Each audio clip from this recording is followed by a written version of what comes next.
жакшы эмес экенбиз. Бул айым сыяктуу шаар тургундары сапырылган чаңга бутуна кирген кумдан тажап сүйрөнүп өтүшөт. Ленин көчөсү менен Курманжан Датка көчөсүн кесип өткөн Кооператив көчөсүндө тротуар оңдолуп, эл жолдун чети менен басууда. Чаң жолду кантип кетесиң, бутуң чаң болот да, наркы жолго чыгабыз да. Наркы жол менен каттайбыз да. Мынакей мына сентябрга карата балдар мектепке барат. Эми ушул туура эмес да, жакшынакай кылып койсо болмок, сентябрга чейин эле жасап койсо болмок. Ошол эми наркы жол менен өтөсүң да, бул карагына эче да кыйналып кетет, бутунан бери чаң болуп. Шаардагы студенттер келип, айылдан, ар жактан эң мындай тыгым мезгилде ушундай иштен ушундай акыбалда жатканы бул туура эмес көрүнүштө эсептейм. Себеби бар ар кандай бири жумушка кетип аткан болот, ошо бир кийим менен, жакшынакай кийим. Анан ошол кумда топодо басып кетип атыш бир аз ыңгайсыздык жаратат экен.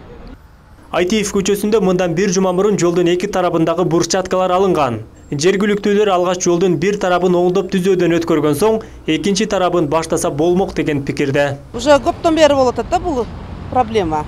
Жол боюнча кум баса албайбыз. Тем более азыр окуучу мезгил болуп калды. Окуучулар көбөйдү, студенттер аябай кыйын болуп атат басканга, жамгырларда. Мындай келгенде неудобное ощущение болуп атат да. Никакого комфорта нету мындай келгенде Кыргызстанда. Бирок бул жерде ушул адамдар күнүнө басып турган жер. Биз күнүнө бул жерден эң өтпөдү дегенде көп жол өтөбүз. Ушуну бат тезирээктен оңдоп, жакшынакай кылып акыбалга алып келип берсе, элдин баары үчүн эле жакшы болмок. Ушул көрүнүшү ар бир эле адамды капа кылат. Жакшынакай жол болгон, эмне себептен мындай алынып калды, биз аны жакшы түшүнө албайбыз.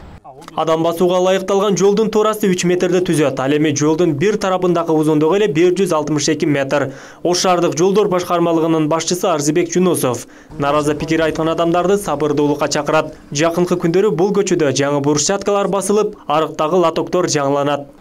Проектти жасап, азыр бүгүнкү күндө ишти баштады.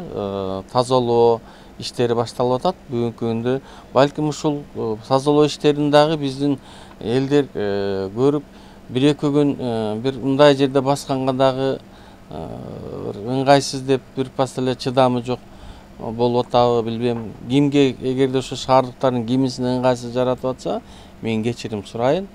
Жол толугу менен 15-20 күндүн ичинде оңдолуп бүтөөрүн шаардык жолдор башкармалыгынан билдирет. Курулушка ага жергиликтүү бюджеттен 1 миллион 300 миң сом бөлүнгөн. Курулушту жеке менчик компаниялар бүтүрүүгө макулдук берген. Тротуардагы брусчаткаларды жаңылоо шаардын ушул гана бөлүгүндө жүргүзүлөт. Адыл Акжол уулу, Толкун Асылбек уулу, жаңылыктар.